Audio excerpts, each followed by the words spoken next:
In this video, you will learn how to install our shades for outside mounts for both original and easy lift shades.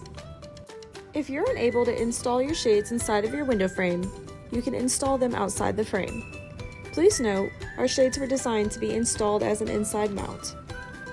First, measure the top of the window frame from edge to edge, then trim. Follow the included instructions for trimming. Peel the adhesive liner off, then install the shade outside of your window frame. For original shades, press firmly for 15 to 30 seconds and then lower the shade over your window. Use the included clips to keep your shade at the desired length. Much like original shades, peel the adhesive off and press your Easy Lift shades firmly against the surface. Give it about 30 minutes to cure before pulling the shade down. Simply raise or lower your Easy Lift shade to keep the shade at your desired position.